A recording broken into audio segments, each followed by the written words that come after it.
and they call it the skybox to make you feel better. Now, if you get in a skybox that's yours and you control the suite and you're not in there with strangers like, hey, you know so-and-so? Yeah, me too. That's how we got in here. Hey, man, nice to meet you. Now you got to play like you cool with niggas because you in somebody else's skybox, and now you got to have a friend in the skybox. Now you start talking about dumb shit like, how long it take you to get to work? Oh, word? I take this route and this way, and now I get to work in 15. You start making up dumb shit when you're in them suites with other people that you're not in the suites with. Chill out, you be back courtside soon enough, but if Halliburton wasn't playing good, I don't think that Halliburton dad would be there. I'm laughing because You was in the skybox, that? yo, NBA in-season tournament. I just think this is so funny. I was in the skybox with Instagram. I was also in a skybox for the Super Bowl. I don't mind small talk with Serena Williams. I don't mind small talk with these people. Kim is like, no, feet on the wood or it ain't good. When I tell y'all the way that is engraved in my brain. Who you was in the skybox with at the cup? Yeah. At the cup, I don't know. Exactly. That's exactly what I'm talking about. As soon as I sat down and I was trying on the Meta glasses, I think I texted you and you were like, why are you up there? I said, because I'm with Instagram. You were like, I have a seat. And I was like, I didn't know that. I'm coming. And everybody's like, oh, Stat left her friends in the suite. Like, whoa, she's a bad friend. I'm like, yo, it's a suite. Like, we got here for free. Thank you very much. But I don't know. I just think that's funny. What was the menu up there in the skybox? It was like buffet style. I don't know. I didn't really stay that long. I really immediately went down. I got my glasses. I got my little kid. Don't get me wrong. The suite is good. There's TVs up there. They order shit and all that. All I'm saying is, when you just in there with random people, you might as well be on the city bus.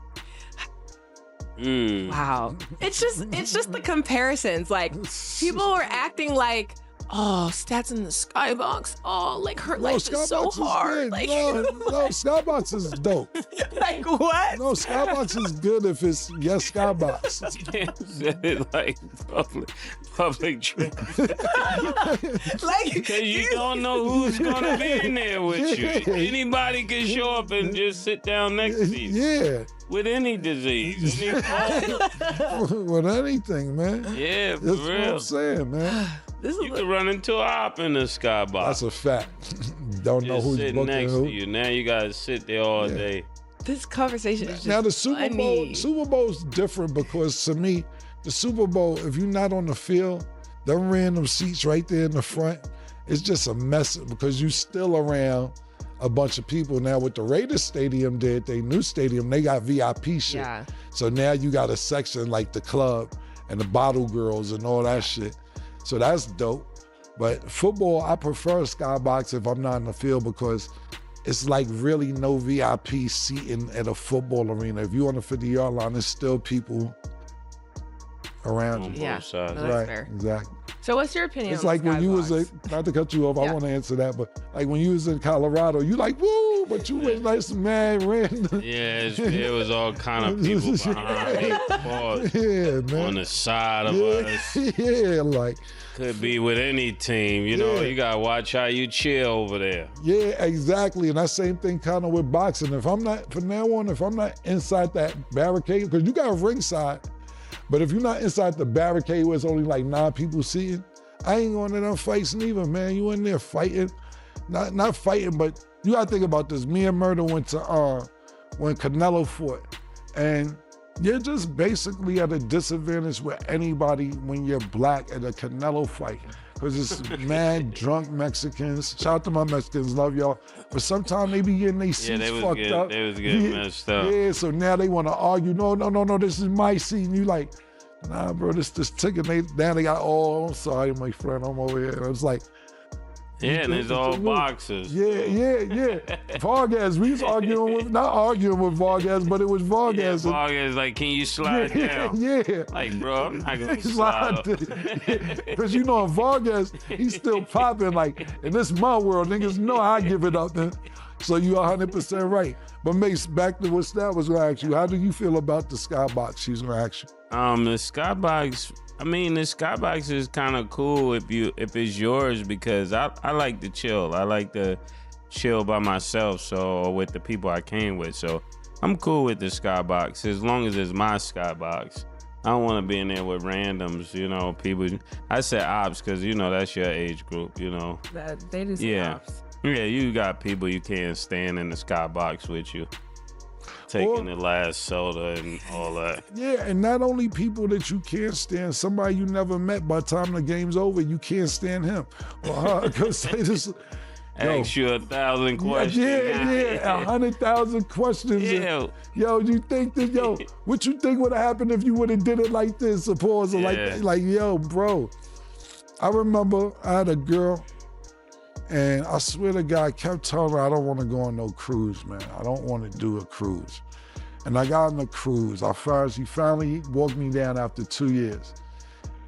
And you can't escape. Like, yo, my nigga, like niggas had their mixtape. I'm like, how you know who was gonna be on this cruise to have your mixtape with you, bro? Like, no, I don't wanna hear the mixtape. Then you see niggas and start ducking because you don't want them to ask you about the tape. Dinners at a certain time.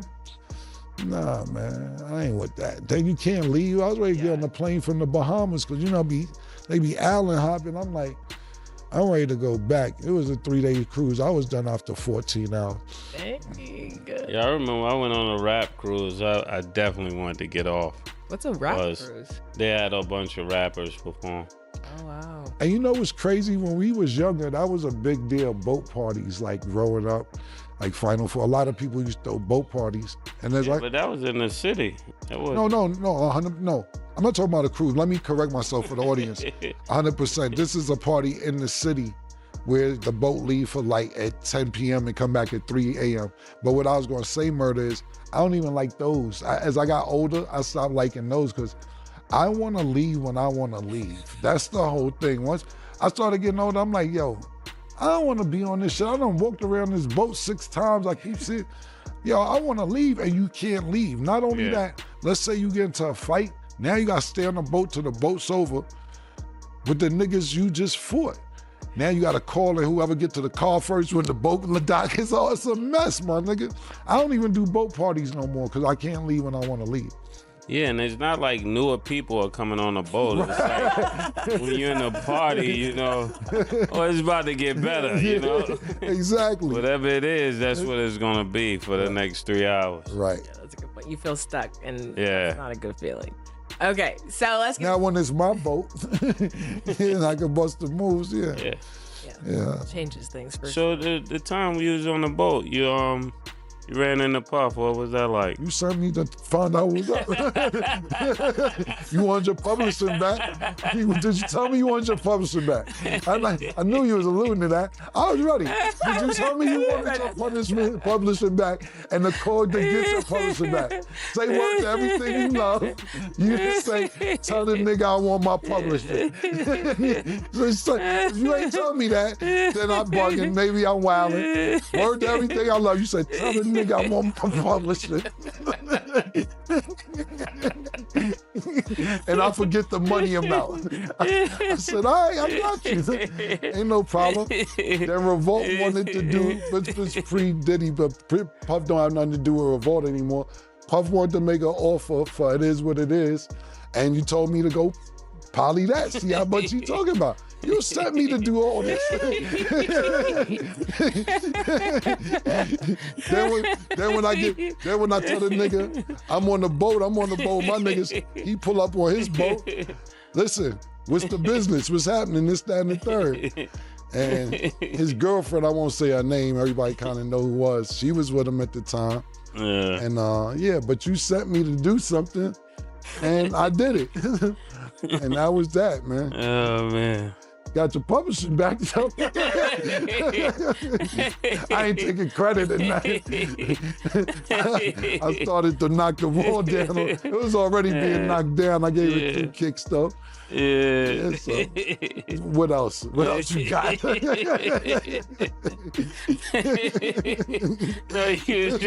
you just talking about both. And I said, I can't leave that boat out. I ain't mad. You know? I'm not mad at the question. Yeah. But I was sent. quick to try to help my friends out, man. Do what I can do, man. Quick answer. Okay. Yeah. So, any more questions? He said he was ready. I was trying to catch him off guard.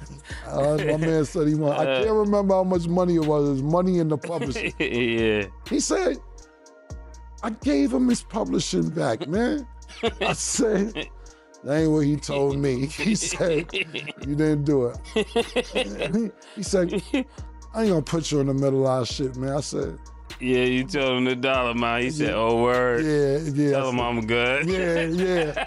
I said, yo, Murder, he said he gave you the publishing. He said, he got niggas on that fine print. whatever it was, somebody signed it in there. I don't know. Yeah. But I know one thing. I don't give a fuck. I don't care who coaches the Knicks, man. They're not gonna win. Niggas, every year, we keep looking for somebody to blame. Me, because I'm wearing paraphernalia. Tibbs is coaching. Spike Lee is there. Stephen A. Smith shouldn't have been at the game. This person, it don't matter. Get who you want. You know what? Here, I'll say it for the fans who want. The Knicks fans that I've talked to want Mike Malone. Mike Malone was just broadcasting the conference finals on ESPN. Obviously, he doesn't have a coaching job yet. This is who the Knicks want. Go ahead and fight Mike's legacy up. Go ahead on over there if you want, Mike. Have a good time, not winning. Congratulations. I don't know if Tibbs should be, to answer your question, Stat, that's a great question, but I don't have the answer because it doesn't matter. Get who you want. Red Auerbach out the grave, Pat Riley out retirement, bring Phil Jackson back, bring Pop over. It's not gonna happen, man. Bill Belichick wanna cross over sports. Get who you want. It's just not gonna work for the Knicks, yo. Not in this century. Yeah, the Knicks did not work with Phil Jackson. You remember that? They brought Phil in. Yes. It's the only place that couldn't win with Phil Jackson. Exactly. But there's two candidates I think could turn this into something. I think, and I know I keep saying this, but somebody need to look into this.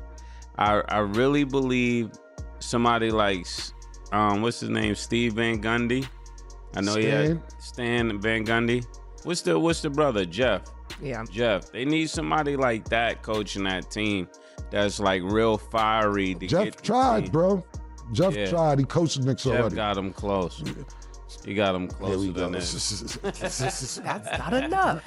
If you wear a Knicks jersey, you will not win. Jeff already tried. He already coached. You're right. You want to bring him back for the new machine that's on you. I'm just telling you. Yeah, roll the dice again on Jeff. And the only reason why I said Jeff, because I really believe somebody probably like Mark Jackson could win with this team. They need to go. That's all I could go. I could go for that, maybe. Yeah, somebody like Mark would spark a different energy in them. Not Rick Pitino, not any of those people. I only said Jeff because Jeff probably would bring Mark with him, but I think this is that type of team that you gotta go out the box. Because Mike Malone would just be the same as Thibodeau in a way. It would just be the same kind of same output he'll get from the players. You need somebody that could spark a different part of their brain, because that's why they keep losing. They get right there, but in order to win, you need somebody that could push you past that point so you can end up winning those games that count. Because right now, they need somebody that could tell them that also that Jalen Brunson got to be in championship shape. Cat Williams. I keep saying Cat Williams. Karl Anthony Towns. Carl Anthony Towns. You do keep saying Gotta be. Carl Anthony Towns got to be in championship shape. And I think those are the things that's going to really make this team a really formidable opponent. Until then, they just going to have just enough gas to get where they got this year. I think that's a great suggestion, Mark Jackson, because Mark Jackson is a player's coach. Yeah. And hearing the stories about him, not just as a coach, as a teammate, even Reggie Miller, when he talks about Mark Jackson, because Mark Jackson also played for the Pacers as well, how he used to hype him up and tell him, we hear Reggie Miller tell these stories like, Mark Jackson put that battery in my back. That's how I had 40. That night I have 39. Mark Jackson he was in my ear telling me this, that, and the third. And I believe that's where Steph Curry, and not saying Steph Curry and Klay Thompson weren't already great shooters, but when you got a coach that's on your side and in your ear and telling you, you got these niggas, it means a lot. I played for the Gauchos in Riverside, majority of my amateur career coming up, outside of school I'm talking about, coming up, you know, they call it amateur AAU or whatever, but I played for Gauchos and I played for Riverside, which were premier basketball leagues in New York City. And they had very good coaches, good coaching staff, everything else, but it was more like Thibodeau. And then when I went to play for Young Life for a little while, I loved playing for Young Life because Durham used to put the battery in my back. She Bice used to put the, yo, what the fuck Let's go. Yeah, what you waiting on? Go. Look who in front of you. Move. And then nigga be like, clear it out. The Durham start clapping. We got one. Durham never knew how to pronounce my name. Or he did, he just like, Mr. Camron, let's go, Mr. Camron. I'll be like, let's go, Mr. Camron. I'm like, that battery in my back, boys, you need that sometime and it get you on 10. And Mark Jackson, to me, seems like one of them coaches. Yeah, Durham was good. Yeah, Durham was good. Durham tell you about to get a scholarship. Yeah. Durham was good. Durham up going crazy. The two coaches out the back. Yeah, that was two good ones. Yeah, Durham, Sheeb, and when I was with the Gauchos, the twins. What about Bingo? I ain't get coached by Bingo. Bingo I didn't get coached by Bingo. Yeah, Bingo was good. Yeah. Okay, so shout out to Bingo. Yeah. So last question, and then we will no longer talk about the Knicks for the rest of this episode. Because there was a time when you guys, wore the jerseys, wore the gear. I know you're saying you won't go back. People like to see that. What would it take for you guys to be back on the Knicks bandwagon, Mase? I never was on the bandwagon, Stat. I did this just for sending them. This is true. I have to confirm that. This is exactly what we all knew, and I'm tired of knowing stuff people don't know. I got to sit around and act like I don't know what I know. This Knicks team is something in the arena. I don't know what happened. Something happened we don't know about until it's lifted off the Knicks. They can't win, man. I mean, this happened year after year. Something don't happen 20 and 30 years straight if something ain't happened. Something happened, man. You can't just not win for 30 years. So it's a curse. Yes. For the most part. It's 50 years. It's been 50 years. The Knicks are like Cleveland was before LeBron won there. 50 years. Okay. Last person won a chip was Phil Jackson, right? Phil playing. Jackson was at the 3. He was playing. Come on, this is crazy, man. They gotta stop this. Cam. I was on bandwagon for 3 days.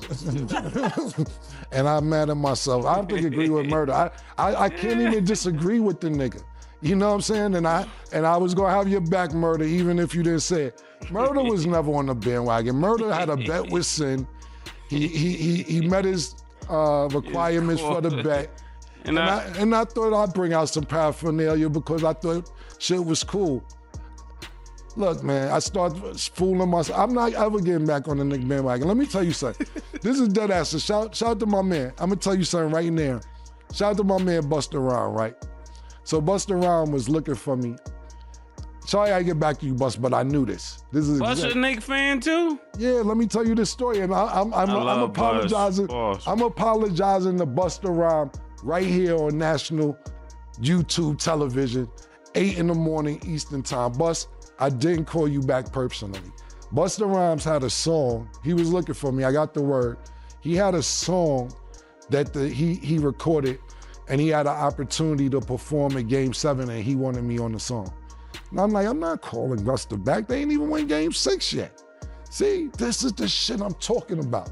Exactly what I'm talking about. Niggas is making Game 7 songs. Niggas got street names after each other. Niggas got all this shit and niggas ain't getting it done. So, Bus, you know you my brother. I love you more than life. You my nigga.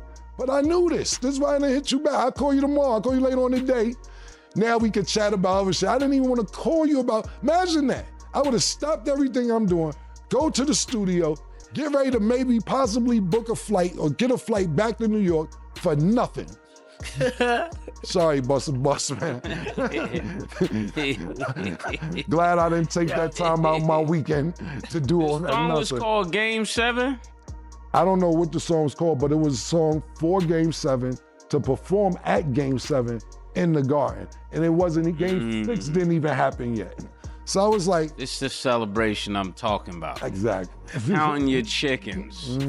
Can't count your chickens, man. Yeah. I remember Killer, you told me something when we was growing up. You said you don't count any money until you have it. Yeah, that's a fact. I used to count my money.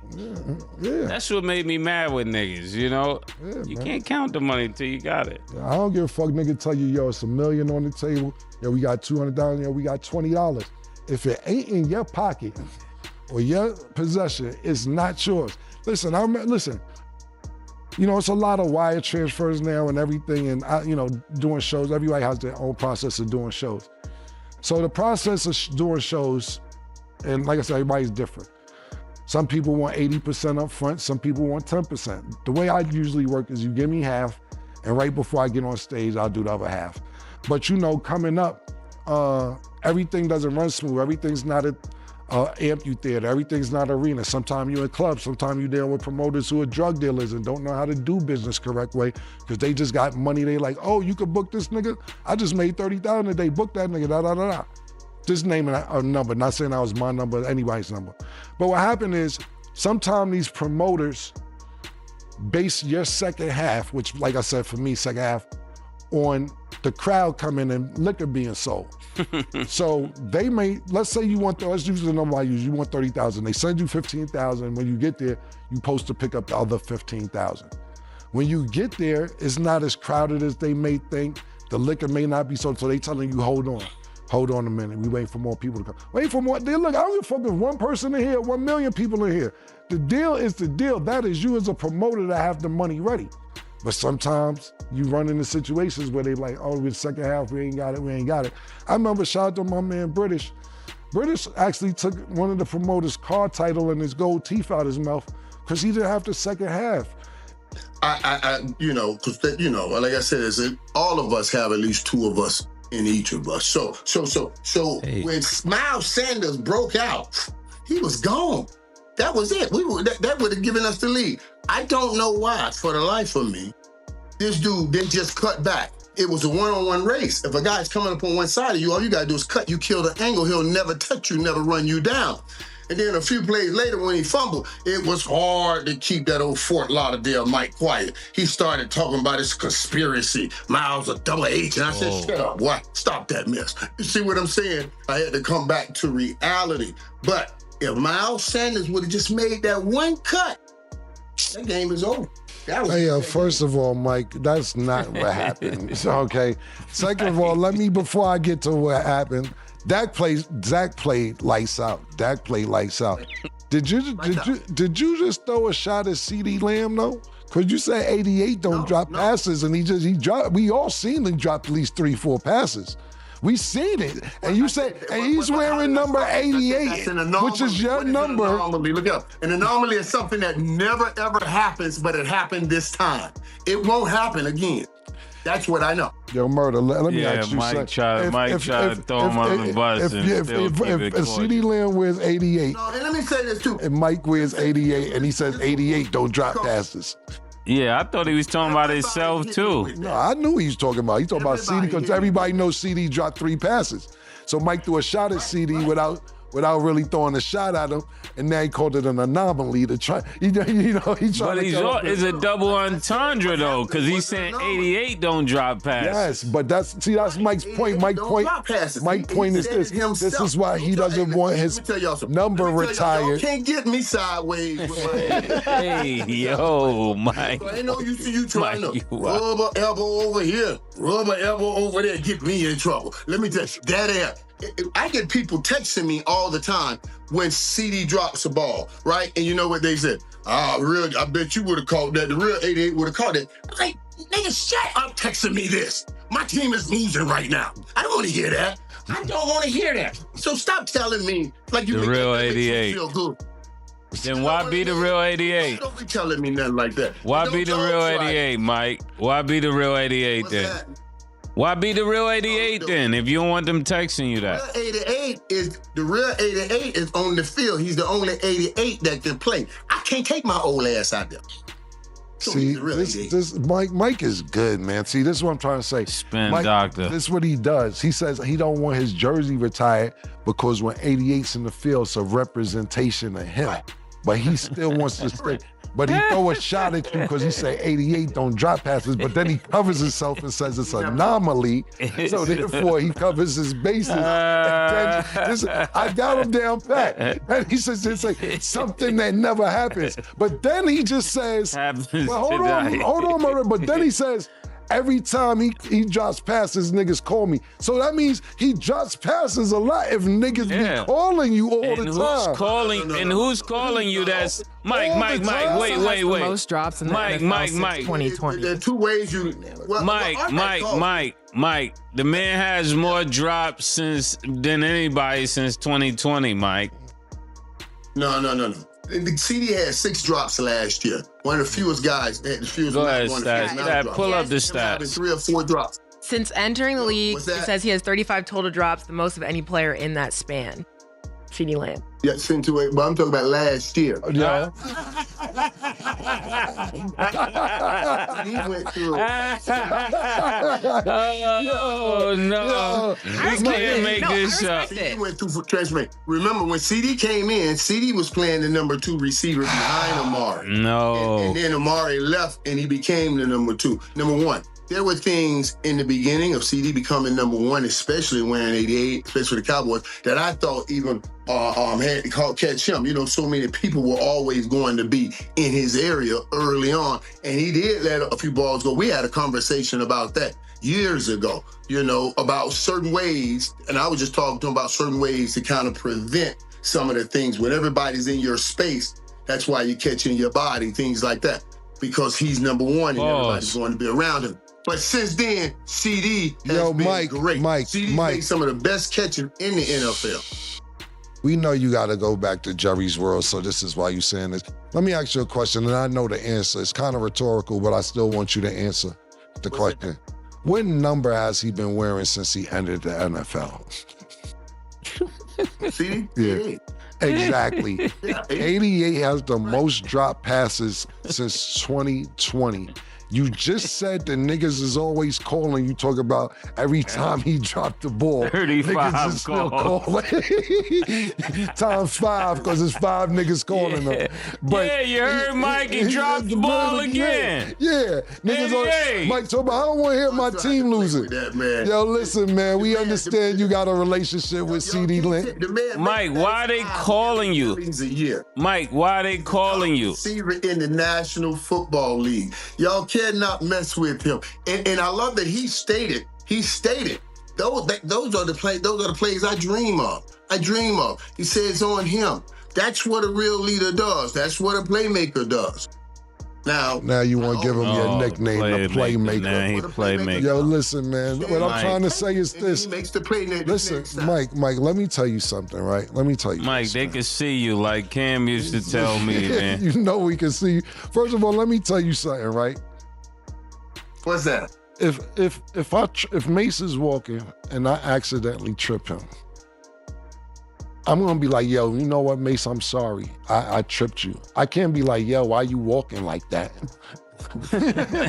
Yo, what are you talking about? He took accountability. Yeah, we see you drop the passes. You better not say nothing else but it's my fault. You better not say, well, if Dak would have put a little more zip on it, we see you, nigga. You talking about he make accountability. He had no other choice but to take accountability, Mike. And now you not taking accountability. We start the season off with you saying you have to take accountability. This is how we start the season off, and now you're not even taking accountability, being a fair analyst. Accountability because I told you this was an anomaly. We get it. It was an anomaly.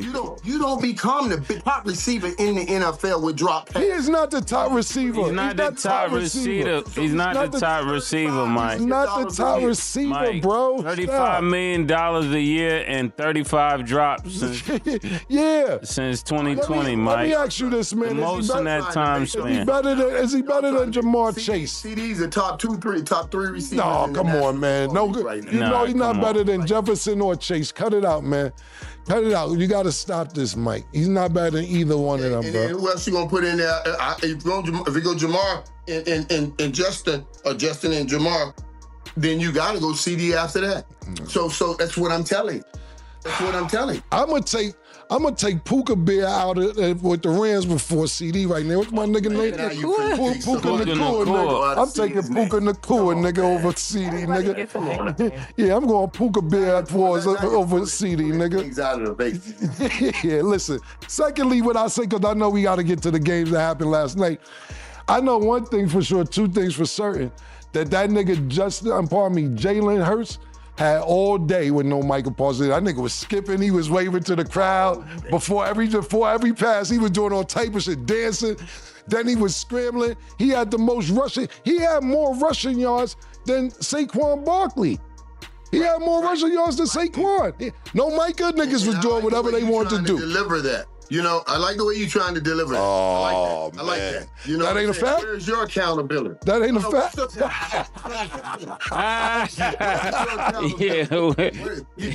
Now you want to deliver it where Jalen Hurts, he looks so great. He had more yards than Saquon Barkley. Why don't you deliver it? I know they ain't getting no pressure on Jalen Hurts, but boy, they shut down Saquon. He had 2,500 yards with the last year. See, it's all the delivery. It's how you see things, how you deliver things. I say the Cowboys shut down the run, the best running game in the National Football League without Michael Parsons. How they shut They down? didn't get to run the ball to him. Yeah, how they shut them down if they lost? But not only that, Murder, what he's trying to say is, 60 yards. yeah, he had 60 yards, but how much Jalen Hurts had? 72 rushing yards? Which is, that ain't crazy? Yeah, Jalen Hurts rushed for more yards than I just said that. Yeah, you did. Mike, we ain't, you know what, Murder? We gotta move on, because there's no game, it's nothing we can do. Wait, Ken, wait. Look, listen. Look at it right way. Okay, so that means the right way. You telling me you taking the broken plays that Jalen Hurts plays were broken plays, broken runs where everybody's everywhere. Philadelphia and Saquon Barkley, those were the design runs. So when you design, they got stopped. What you designed got stopped. You can fix the brokenness by keep making sure everybody stays in their lane. But what you want to walk out of a game with, knowing I stopped your design. You beat me on the holy moly roly stuff, but I stopped your design. And that's what they did. Would that happen if Michael Parsons was there? Will they be able to stop the run like that? No, would Jalen Hurts have? Listen, y'all had a great job on Saquon Barkley. We get that. He stuffed the middle of the field. He played well. You got to give him credit. Why you can't just give me a yes or no, Mike? I understand y'all had a great job with Saquon Barkley. Would Jalen Hurts have been running like that if Micah Parsons was there? That's all I'm saying. With the holy moly roly, whatever you want to call it. You know what? And I watched Michael Parsons today. You saw how he ran down. Yes. Behind. And he supposed to have been hurting all that. That I give you. He covers ground. He does cover ground. But the answer is no. It wouldn't have happened if Michael Parsons was there. It's just a yes or no question. The answer is hell You don't no. want to answer the It question. would not have happened if Michael Parsons Mike was would there. have been somewhere closer. Somewhere closer. But, You're all right. right. I'll give you that. Real quick, just back to the receiver, just to give, Mike his flowers, because he did say CD is top 3 receiver in the league, and I would agree with that as well. So I'm going to give him that credit, because when you think Justin Jefferson, Jamar Chase, CD, I would put him in that category. And Mase, you're not off the hook, because we're going to talk about the Chiefs two teams that lost. But let's get to... I'm going to be honest with you. And it's just because, I'm going to be honest with you, and it's only because Tua is always hurt and not available and everything. I'm putting Tyreek Hill over fucking CD Lamb when he has a good, decent Tua quarterback. And when Tyreek Hill has a decent quarterback and his quarterback is available. Nobody can refute that on this show. Yeah, so he can sit there and say that absolutely all he wants. Tyreek Hill, when he has a good quarterback and they on the same page, he is a top 3 receiver. CD Lamb could go right behind him, pause if they want. And wait his turn. Yeah, exactly. And that's a fact, Jack. What you think about that, Stat? Florida native? I mean, I think Tyreek Hill is great, but we're also going based off a situation. We're saying if Tua was in the best health, and we know that he hasn't been playing how he should, so we have to go. You know, based off of what we're Tyreek is seeing. like that. But we have to go. He is like that. That's not even a conversation. But I'm saying we're going based off of what we see right now. He don't drop the passes like CD. And that's unfortunate because, yes, like he was saying, CD didn't have that slot until the other guy retired. But what I'm saying is, to Mike's credit, I will give him that. And I respect it. I'll take AJ Brown. I'll take Mike Evans, nigga. I'll take Mike Nico. Evans. Yeah. Listen, man. Listen. You take Antonio Brown? No, I said AJ Brown. I said AJ And Brown. he's tough, too. Yeah, man. Yeah. We gonna say it. Stop all the CD Lamb shit, man. I'll take Antonio Brown. I take Antonio Brown. That's what he said. I said AJ Brown. I take Antonio Brown over CD Lamb right now. I'll take a healthy. I'll be honest with you. I'll take a healthy Cooper Cup. Yeah. Listen, man. I like Stephon Diggs when he active. They're like, look, CD is in a bowl. It's three niggas. Justin Jefferson. That was crazy, Killer. Yeah, okay, you got it. Yeah, pause. Okay, Exactly. pause. I appreciate that, man. I appreciate you coming in. I appreciate that. Appreciate you coming in with us. Because he was getting way too far out there. Yo, the whole, PT. The whole my bad. Yo, Mike, the whole first 7 minutes. Nick, you know what? The first, I didn't Mike up for the clips later on today. Since Mike, you was going crazy. You talking about, I forget what you was saying, but you was going crazy. But no problem. What you talking about? He was bugging earlier. Yeah, catching on his body all night. Yeah, you was saying so. talking We was wild. letting you say a bunch of stuff, Mike. Yo, Mike. And that is Mike Irvin spending the entire first 7 minutes talking absolutely crazy. And we just let him. We just sat there, letting him cook, watching him build the whole house. And then we walked in and knocked every wall down one by one. That's patience. That's art. And Cam almost got on a plane for a Game 7 song that never needed to exist. Busta Rhymes was ready. The studio was ready. Cam knew. Cam did not call back. The Knicks proved him right. That's not bandwagon behavior. That's just wisdom. $35 million. 35 drops. You do the math. Next episode, Mike is coming back, and he still is not going to take accountability. We already know. We're just going to let him build again, and then knock it down again. Same process, better results. Drop a comment. Tell us who you're taking. CD Lamb, Tyreek Hill, or somebody else entirely. Be specific. No hiding. Like the video. Subscribe. The anomaly was this episode thinking Mike was going to be reasonable. He was not, as always. It is what it is.